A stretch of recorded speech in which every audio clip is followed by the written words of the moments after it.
இன்றைக்கி வந்து நம்ம வந்து இயற்கையான பொருளை வச்சு எப்படி வந்து நம்ம தைலம் செய்யலான்றதை பார்க்க போகிறோங்க.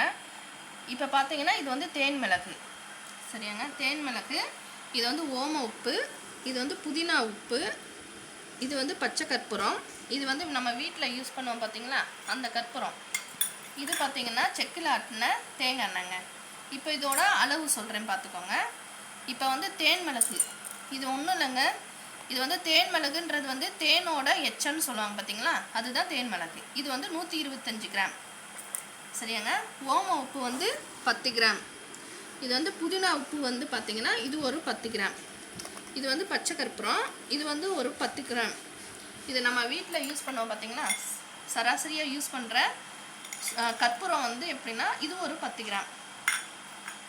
இது பார்த்திங்கன்னா செக்கில் ஆட்டின தேங்காய் எண்ணெய், இது ஒரு 50 கிராம்.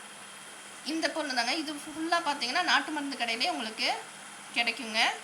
இது வந்து பார்த்திங்கன்னா நான் 1 இயருக்கு ஒன்ஸ் தான் பண்ணுவேன். இது பண்ணப்போ போன வருஷம் பண்ணி வச்சேன், கெட்டெல்லாம் போகலைங்க, ரொம்ப நல்லா தான் இருந்துச்சு.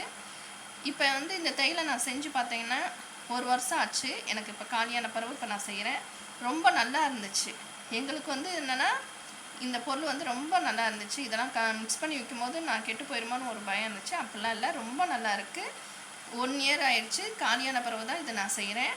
இப்போ பார்த்தீங்கன்னா இது வந்து கோல்டுக்கு, அப்புறம் பார்த்தீங்கன்னா ஆவி பிடிக்கிறதுக்கு, கால் வலி, இந்த மாதிரி எல்லாத்துக்குமே இவங்க இந்த தைலம் வந்து ரொம்ப பெனிஃபிட்டாக இருக்குது. எனக்கு நல்லா இருக்கிறதுனால தான் உங்களுக்கு வந்து நான் வந்து ரெக்கமெண்ட் பண்ணுவேன். உங்களுக்கு ரொம்ப நல்லா இருந்துச்சு. இயற்கையான முறையில் இது செய்யப்பட்ட தைலம் தாங்க இது. இது வந்து செய்முறை வந்து பார்த்தீங்கன்னா நெக்ஸ்ட் வீடியோவில் உங்களுக்கு வந்து காட்டுறேன். ரொம்ப நல்லா இருந்துச்சு.